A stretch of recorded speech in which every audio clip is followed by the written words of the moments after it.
నమస్తే మిత్రులారా, నేను జర్నలిస్ట్ రమేష్. ముఖ్యమంత్రి రేవంత్ రెడ్డి గారు అడ్డంగా దొరికిపోయారు. ఎట్లా అడ్డంగా దొరికిపోయారు?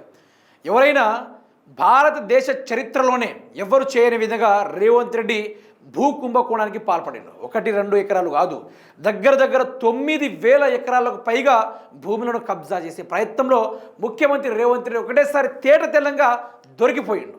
అధికారం కోల్పోయిన తర్వాత రేవంత్ రెడ్డిని జైల్లో పెట్టబోతున్నారా అనేది కొన్ని డౌట్స్ మిగిలిపోయి ఉన్నాయి. వాటిని కూడా క్లియర్ చేసుకునే ప్రయత్నం చేద్దాం. అయితే ఫార్ములా ఈరేస్ కేసుని ముందు పెట్టి రేవంత్ రెడ్డి గారు 9,000 ఎకరాలని కబ్జా చేసే ప్రయత్నం ముఖ్యమంత్రి రేవంత్ రెడ్డి చేసాడు. కానీ సీదా బుక్ అయిపోయాడు. ఒక సినిమాలో this is the biggest issue, this is the biggest national issue అనుకుంటూ కేజీఎఫ్ సినిమాలో ఒక డైలాగ్ ఉంటుంది. ఆ తీరుగానే ఈరోజు భారతదేశం మొత్తం ఏ ఒక్కరు కూడా ఇంత పెద్ద స్కామ్కు పాల్పడలేదు. వన్ అండ్ ఓన్లీ ముఖ్యమంత్రి రేవంత్ రెడ్డి గారు ఆ స్కామ్కి పాల్పడ్డాడు. దాని గురించి కూడా పూర్తి స్థాయిలో వివరించుకునే ప్రయత్నాలు కూడా చేద్దాం. అయితే ముఖ్యమంత్రి రేవంత్ రెడ్డి గారు తెలంగాణ రాష్ట్ర ప్రజల యొక్క టాపిక్ డైవర్షన్ చేయడానికి ఫార్ములా ఈ రేస్ కేసు అనేది మళ్ళీ మొదటికి వచ్చి కేటీఆర్ గారిని అరెస్ట్ చేయాలి. ఏంటిది? కేటీఆర్ గారిని అరెస్ట్ చేయాలి. ఎట్టి పరిస్థితుల్లో కేటీఆర్ గారిని అరెస్ట్ చేసే ఈ కార్యక్రమంలో ఏం చేయాలి ముఖ్యమంత్రి రేవంత్ రెడ్డి?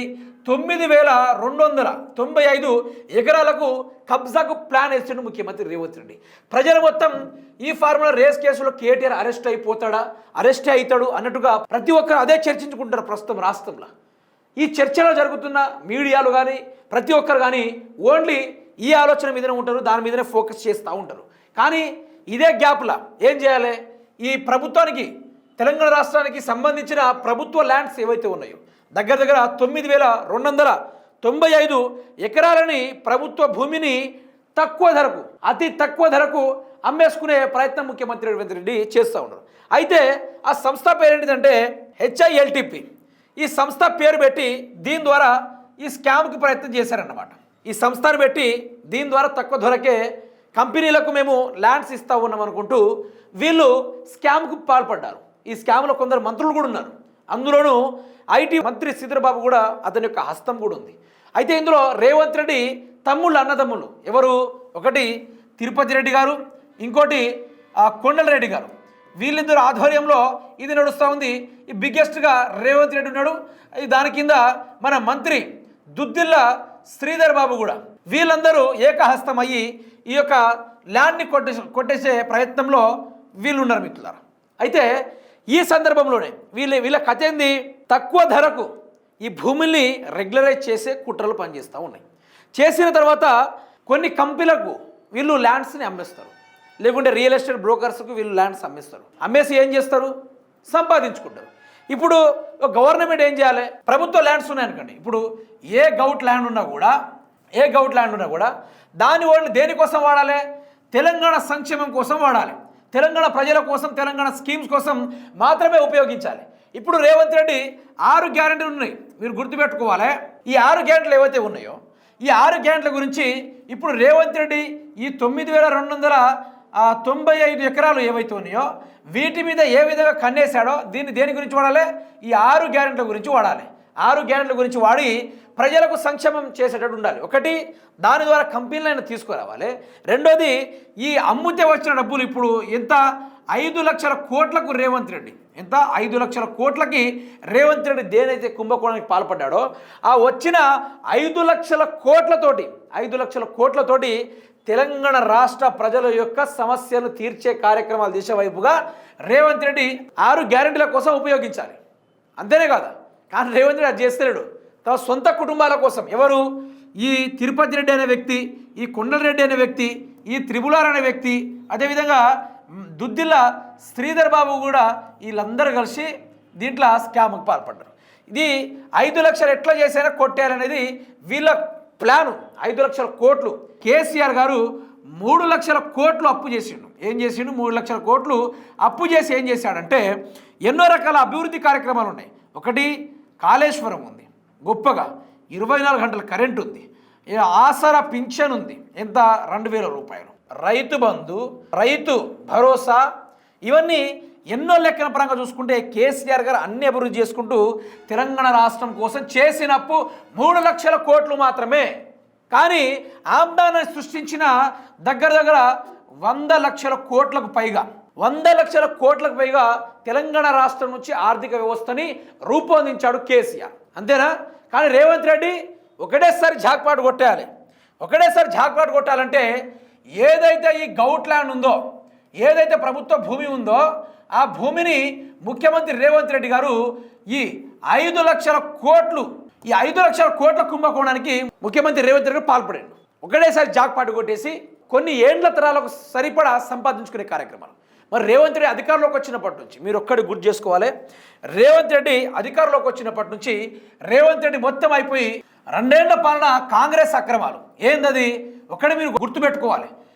కాళేశ్వరం పేరిట మీద, ఈ కాళేశ్వరం పేరిట మీద రేవంత్ రెడ్డి రైతు బంధువులు డైవర్ట్ చేయించిండు. ఎన్ని? 7,700 కోట్ల రూపాయలు. ఏం పైసలు ఇది? రైతు బంధు స్కీమ్ని మొత్తం కాంగ్రెస్ ప్రభుత్వం పంచుకుంది. మంత్రులందరూ కలిసి పంచుకున్నారు. 7,700 కోట్ల రూపాయలు ఇక్కడ స్కామ్కి పాల్పడ్డారా? ఇంకొకటి ఆసరా పెన్షన్స్ మీరు గుర్తుపెట్టుకోవాలి. ఏదైతే 2,000 ఉందో దీన్ని సకాలంలో కాంగ్రెస్ పార్టీ ఒక సంవత్సరం మొత్తం ఆపింది. దాని ద్వారా దగ్గర 50,000 కోట్ల రూపాయలు, గుర్తుపెట్టుకోండి, 50,000 కోట్ల రూపాయలకు స్కామ్కు పాల్పడ్డది కాంగ్రెస్ పార్టీ ఆ టైంలో. తర్వాత ఏం చేశారు? దగ్గర ఇక్కడ లగచర్ల కొడంగల్ ఏరియాల 3,000 ఎకరాలకు, గుర్తుపెట్టుకోండి, 3,000 ఎకరాలకు కాంగ్రెస్ పార్టీ కబ్జాకు ప్రయత్నం చేసింది. కాంగ్రెస్ పార్టీ కబ్జాకు పాల్పడింది. ఇక్కడ కూడా దగ్గర 60,000 కోట్ల స్కామ్కి పాల్పడడానికి ప్రయత్నం చేసింది. ఆ తర్వాత రేవంత్ ప్రభుత్వము రైతు రుణమాఫీ అనే పేరుని తీసుకొచ్చింది. రైతు రుణమాఫీ పేరుతోటి దగ్గర 70,000 కోట్లకు కాంగ్రెస్ ప్రభుత్వం దగాకు పాల్పడింది. ప్రజలకు ఇవ్వాల్సిన డబ్బుల్లో స్కామ్ కూడా చేశారు. ప్రతి ఏటా ఏదైతే రైతు బంధు అని ఇస్తారో ఇప్పుడు రైతు బంధుని ఏది ఇస్తారో దగ్గర 1,50,000 కోట్లకు కుంభకోణానికి పాల్పడింది. ఇంకోటి హెచ్సియు ల్యాండ్, మీరు ప్రధానంగా మర్చిపోయినా, ఈ హెచ్సియు ల్యాండ్ కింద 400 ఎకరాలు ఏవైతే ఉన్నాయో దీన్ని 10,000 కోట్లకు ఐసిఐసిఐ బ్యాంక్ ద్వారా, ఐసిఐసిఐ బ్యాంక్ ద్వారా 10,000 కోట్ల రూపాయలతోటి కుంభకోణాలకు పాల్పడి మరి ఈ తెలంగాణ రాష్ట్ర ప్రజలకు కూడా ఎక్కడ ఉపయోగించలేదు. మొత్తం సంపాదించుకున్నారు, కోట్ల రూపాయలు సంపాదించుకున్నారు. ఈరోజు రైతు బంధు లేదు, రుణమాఫీ లేదు, కళ్యాణ లక్ష్మి లేదు, ఏమీ లేదు.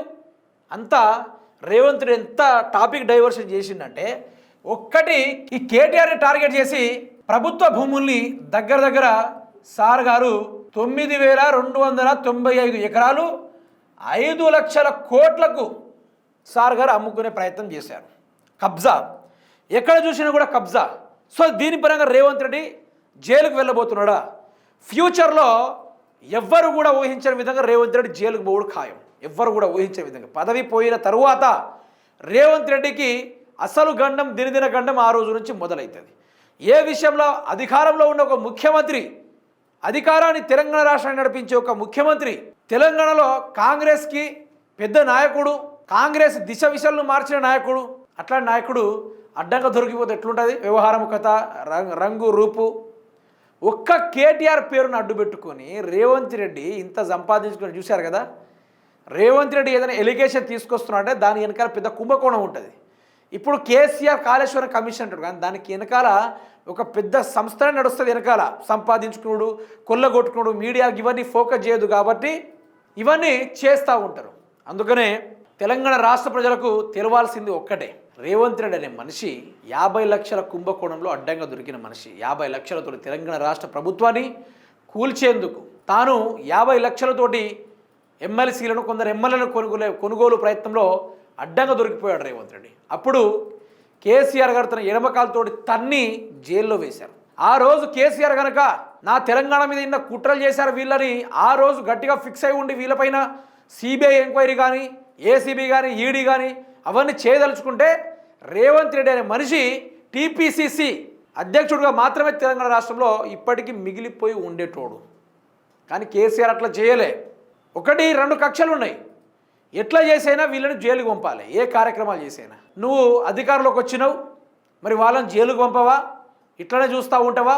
నీ కళ్ళ ముందే తిరుగుతూ ఉన్నారు, నీకు అవపడ్డం లేదా అనుకుని నానా రకాలుగా రేవంత్ రెడ్డిని ఇబ్బంది పెడతా ఉన్నారు కుటుంబ సభ్యులు. దీనిపైన రేవంత్ రెడ్డి తను స్కాములు చేసుకుంటూ కేటీఆర్ ఇరికిచ్చే ప్రయత్నంలో ఇన్ని గల కుట్రలు పన్నాడు అన్నమాట.